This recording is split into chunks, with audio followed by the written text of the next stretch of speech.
Greetings, this is Jed Shlackman, and today we have a presentation on the topic of autism and the 5 levels of healing. Autism, of course, is something that's become very well known in the modern era. So it's a neurodevelopmental condition or pattern, and there's a lot of debate about causes, what could be contributing to the increasing rates of autism in the population. And there's also a variety of ideas and treatments that are out there, different ways people are approaching this particular pattern. The system of the 5 levels of healing is one that was developed and made known by Dr. Dietrich Klinghardt, and it's based on some very ancient wisdom about healing and about the nature of reality. In that system, we are divided up into different levels of our being. There's the physical level, so that's our physical body.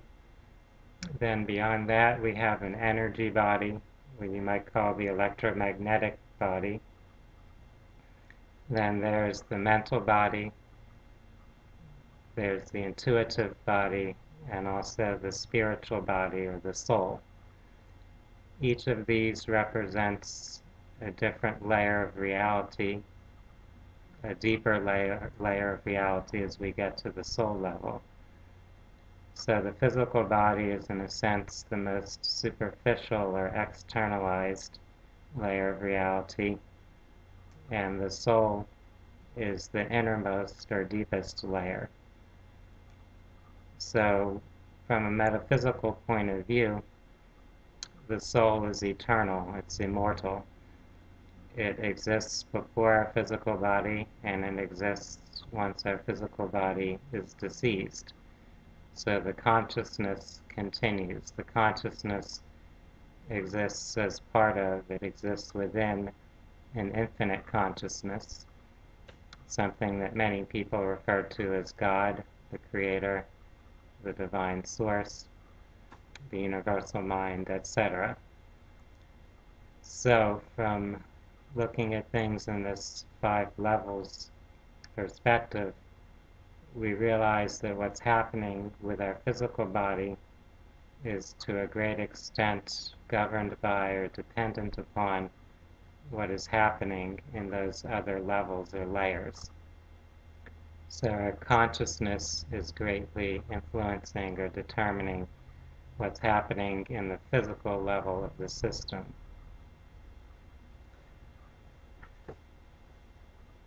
To put things in another perspective, most of us look at our reality through our 5 senses.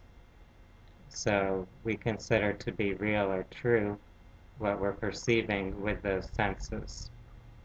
However, those senses are actually only perceiving a very small, narrow slice of reality. We can only hear sounds or frequencies within a certain range of wavelengths. Anything above or below that range is inaudible to us, even though it's very real, it exists, it can affect us. We're just not able to hear it with our sense of sound or hearing. Similarly, with our vision, we perceive the color spectrum of light, so we perceive things within that range of wavelengths from red up through violet. Above that and below that, we're not able to perceive, even though there are wavelengths or frequencies that go beyond that range.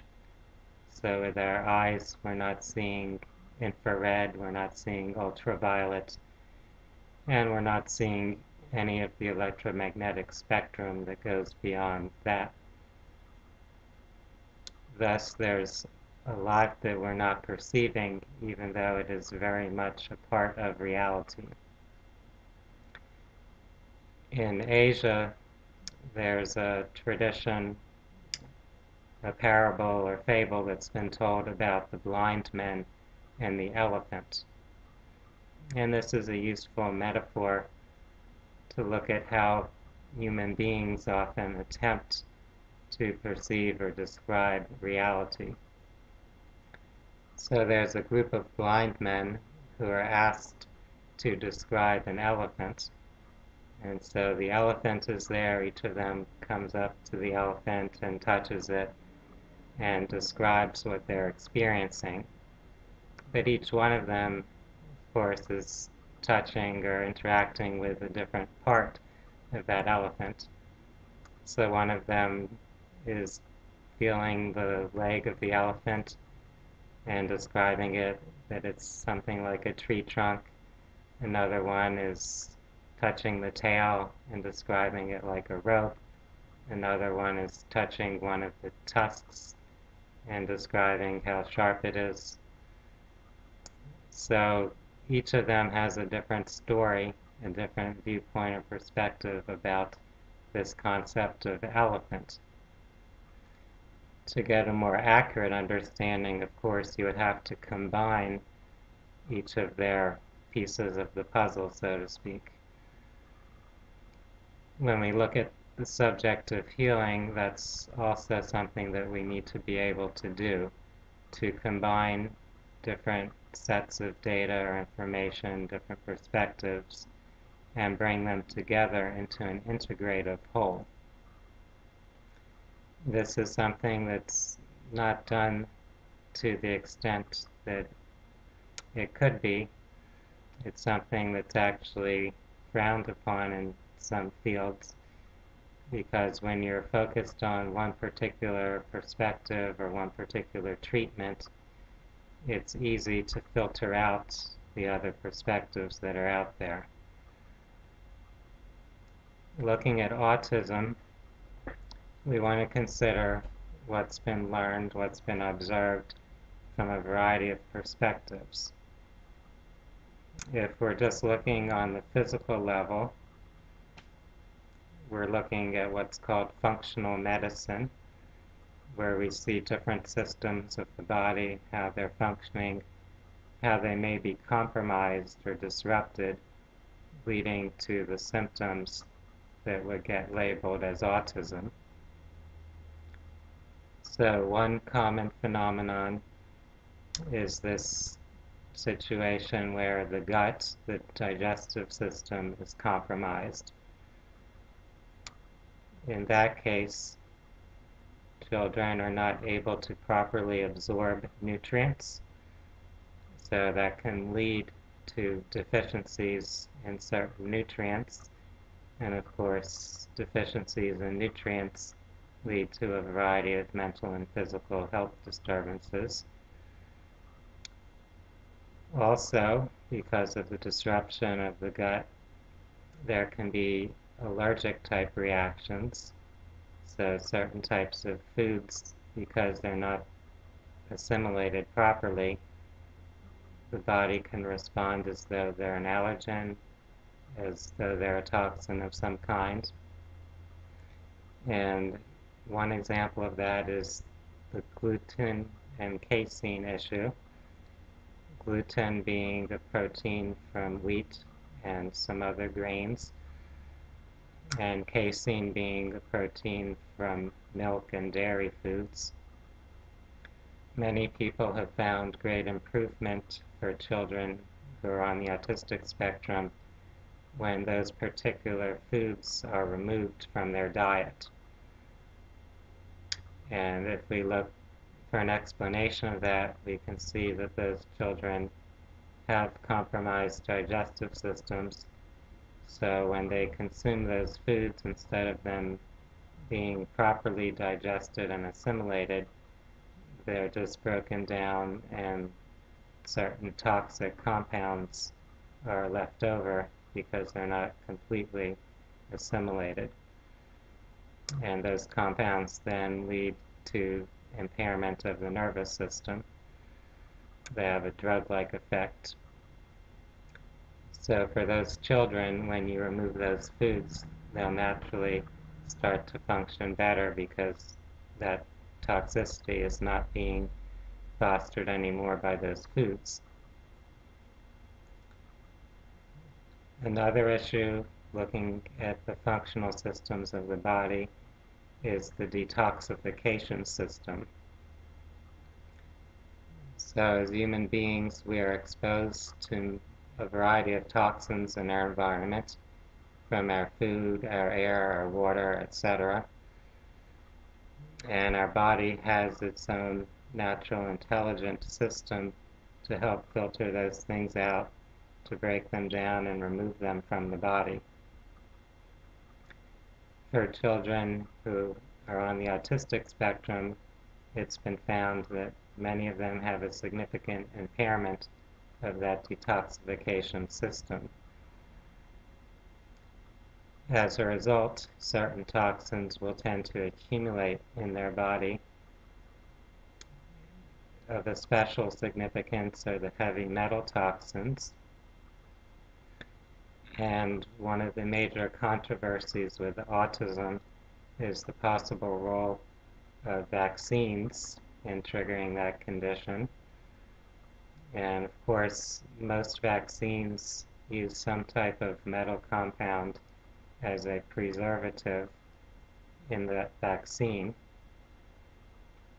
That includes both mercury and aluminum. So if a child is not detoxing mercury from their body, that mercury will be deposited somewhere. It might be deposited in the nervous system, in the brain. There's one esoteric theory that the body is actually using the heavy metals as a means to, in some way, neutralize microbes in the body because of an impairment of the immune system. So if your immune system is not able to properly identify, target, and remove microbes, particular pathogens like viruses, bacteria, fungus, parasites, then it may look for an alternate method to quarantine or neutralize those particular organisms. So heavy metals could be one way the body is attempting to compensate for the failed immune response. Now, looking at the topic of the immune system, that's another functional system in our body that can be compromised in a variety of ways. There are a number of theories about how that may occur for children with autism and autistic spectrum disorders. One theory is just that when children are very young and their immune system is not fully developed, they may have an incomplete or failed response to exposure to viruses and bacteria and pathogens. So in the case of a vaccine, the vaccine is being injected into the bloodstream, into the body directly, not going through the normal routes of exposure, and that can confuse the body. So the body may have an antibody response to that particular microorganism, but it may not produce a full immune system response, and that can leave some residual impact or presence of that infectious agent. So there may be kind of a lurking infection in some of these individuals, whether it's a bacteria, a virus, a fungus, a parasite. There are some pathogenic microorganisms in the body. They may have occurred naturally through normal forms of exposure, or they may have been introduced via vaccines. Vaccines are known to often be contaminated with viral materials and things of that nature. So that's one possible route of disturbance of the immune system.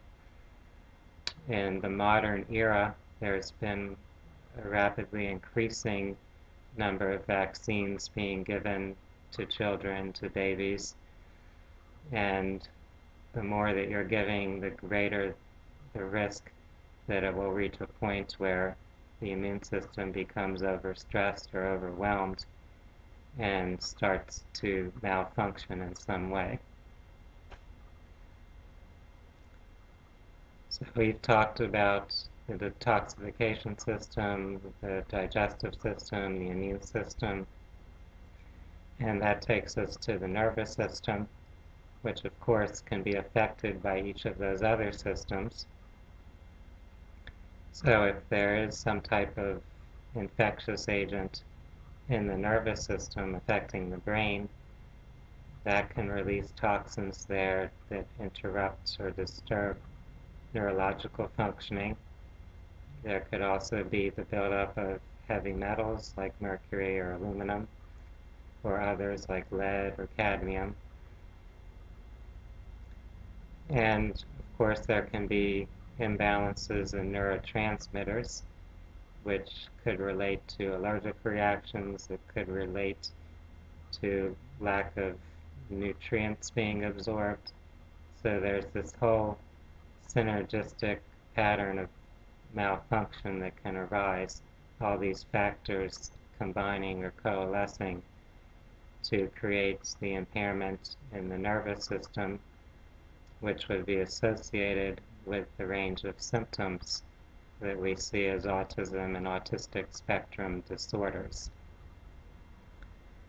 In treating that particular level, people who use a functional medicine approach will tend to implement dietary and nutritional interventions as well as detoxification aids and anti-pathogen treatments, which sometimes actually are conventional types of treatments, conventional medicine therapies that can eliminate pathogens, so antifungal, antibacterial, things of that nature. I know this may sound a little bit complex and complicated, but we do need to look at the full spectrum of issues that may be involved if we are going to implement effective treatment measures. So in functional medicine, you may see people who are giving children certain supplements that help repair the detoxification pathways, things like glutathione. You may see specific nutrients being given. You see particular diets that eliminate certain types of foods. One of the more current effective approaches to dealing with some of these issues on the physical level is the use of chlorine dioxide. This is a very simple and inexpensive compound which originally became publicized under the term MMS, or Miracle Mineral Solution. This has been something that's controversial. The FDA has given warnings about it. But if you look at the actual experiences people are having with it, it's a very effective compound for wiping out pathogens, including bacteria, viruses, parasites, and fungus. So the way this works is it's an oxidative compound. It releases oxygen into the body, and that type of oxygen therapy does kill those microorganisms. In order for this to work, someone would need to actually avoid antioxidants at the times they're using the oxidant. So while you're using CD or MMS, you would actually cut out certain foods in the diet, avoid using things like vitamin C.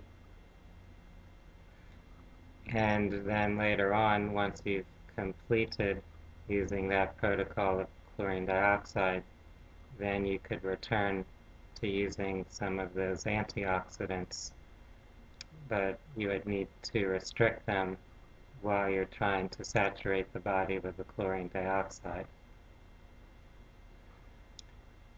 Harry Rivera is a homeopath, an advocate for alternative autism treatments, and in her book she outlines the protocols that have been used in great detail, and she has many clinical cases of children who have, in theory, recovered from autism. In other words, their scores on autism scales have completely changed to the point where they no longer fit that diagnostic label.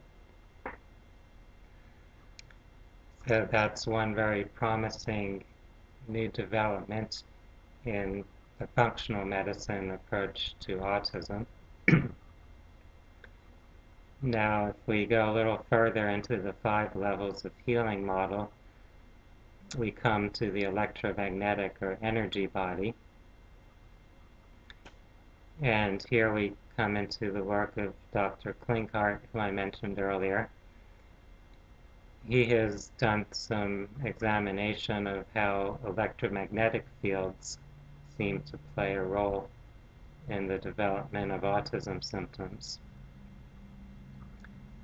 Electromagnetic fields include a variety of man-made EMFs that would include smart meters, Wi-Fi, cell phones, so all these electrical devices that are producing some type of frequency or wavelength of energy, usually radio frequencies and microwave frequencies.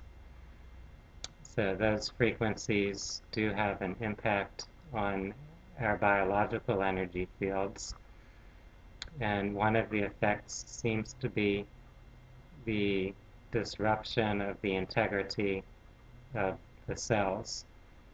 So cells start to become more vulnerable to external agents that can impair them, both toxins, so things like heavy metals and pesticide chemicals, those can more readily be absorbed into the cells, and microorganisms, so different pathogens, different types of microbes that can infect a cell, they can more easily attack that cell when that cell has been exposed to these man-made electromagnetic fields. So that seems to be one of the factors contributing to the increasing rates of autism, that our environment has all this electromagnetic pollution now, pollution that did not exist to anywhere near this extent just a few decades ago. We can also look at psychological and spiritual issues that may be contributing to the existence of these patterns that we're labeling in the mental health field as autism. It's observed that on a spiritual level, there are souls coming in to be incarnated that are very tuned into the spiritual realm. So they may have more intuitive abilities, more psychic abilities, more easy access to those higher planes of existence. But on the other end of the spectrum, they're not well adapted to being present here in the physical, in this dense level of reality. So there's a difficulty adjusting or phasing in to the physical realm, even though there's this strong spiritual or metaphysical capability. So if we observe how some of these children function, they may appear to be in their own internal world. They may have difficulty handling stress in their environment, whether that's discord in the family, loud noises, the demands of a school environment where they're lots of other children. So we have to observe these patterns and start to hypothesize what might be causing or contributing to it. If these are very sensitive children, they may be able to perceive things that the majority of the population are not perceiving, and so there are things we can learn from them. However, if they're not able to communicate with us to connect with the mundane, physical, social reality that everyone else is tuned into, then it's more difficult for us to learn what they may have to contribute.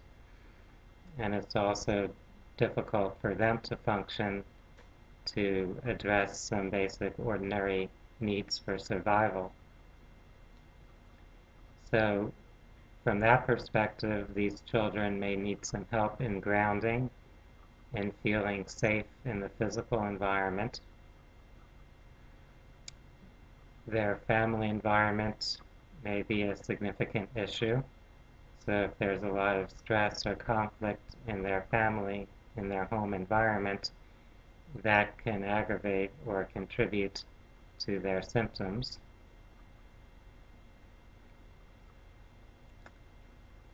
Also, on the family level, we can look at ancestral issues.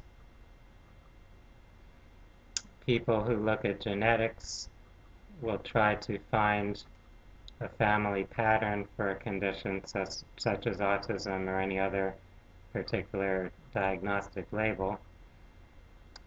So things like that can run in a family, but that doesn't mean there's a deterministic causal factor there. Just because something is in your family doesn't mean you're destined to have it.